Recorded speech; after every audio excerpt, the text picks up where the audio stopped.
Welcome to another episode of Mahiyaing Girl Diaries. Sa simula ng video na ito, pinapakita ko sa inyo ang magandang tanawin mula sa itaas ng Calawag Bridge. Ang ganda talaga, di ba?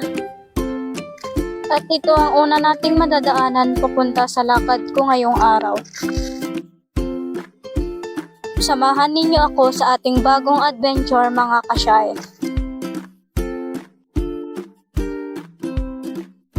Sa video na ito, madadaanan natin ang magandang munisipalidad ng La Paz.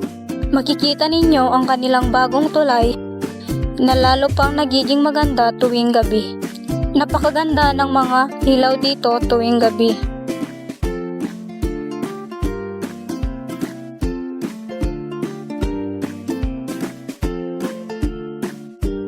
Madadaanan din natin ang sobrang tuwid na daan papuntang Poblacion, Lagayan. Ang linis at ganda ng lugar na ito, kasyae. So, tara, let's keep going. Nakarating na tayo sa munisipyo ng Lagayan, kung saan naroon ang ating destinasyon. Madadaanan natin ang Poblacion, Lagayan, kung saan makikita ang mga eskwelahan at ang mismong municipal hall ng Lagayan. Napakapayapa at napakaganda ng munisipyo.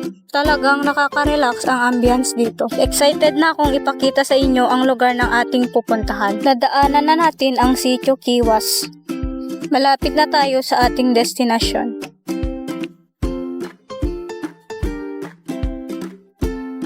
At ayun, nakarating na tayo sa Punpon Hanging Bridge. Talagang napakahaba at mataas ng tulay na ito. Nakaka-excite at medyo nakakakaba rin, di ba? Samahan ninyo ako at explore natin ang lugar na ito. Umakyat na ako ngayon sa matarik na hagdan papunta sa taas ng Punpon Hanging Bridge. Medyo nakakakaba pero exciting din. Makikita rin natin na pwede ring umakyat ang mga motor dito. Talagang unique itong tulay na ito. Habang umaakyat, napapansin ko ang napakagandang tanawin sa paligid. Ang mga puno at bundok ay nagbibigay ng napaka-refreshing na ambient. Nang biglang kinabahan ako dahil sa tunog ng tulay. At ito na ang mga sumunod na nangyari. Ano? Sige, huwag lang ka. Pagbubutan mo. Aman. Go lang. Hala, go lang. Siyempre, ang English dito, malamag uni. Haan. Go. Go. Hala. Oh my God.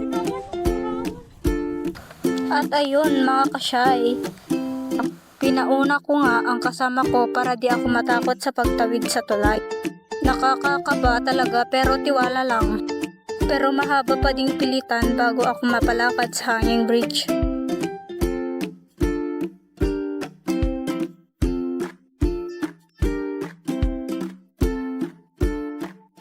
Habang tumatawid, iniisip ko na lang ang magandang view sa kabila.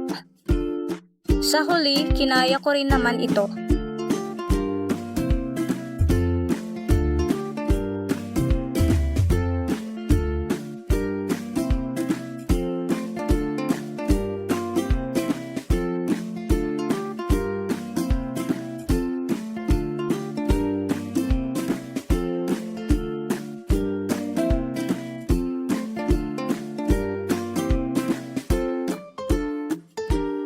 Ang taas, malakas na hangin at haba ng tulay ay talagang challenging.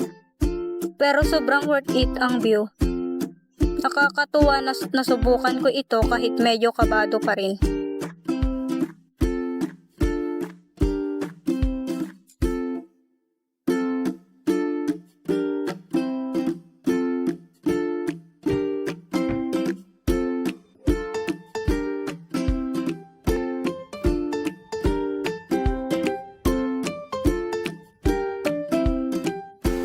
Salamat sa inyong suporta mga kasyay.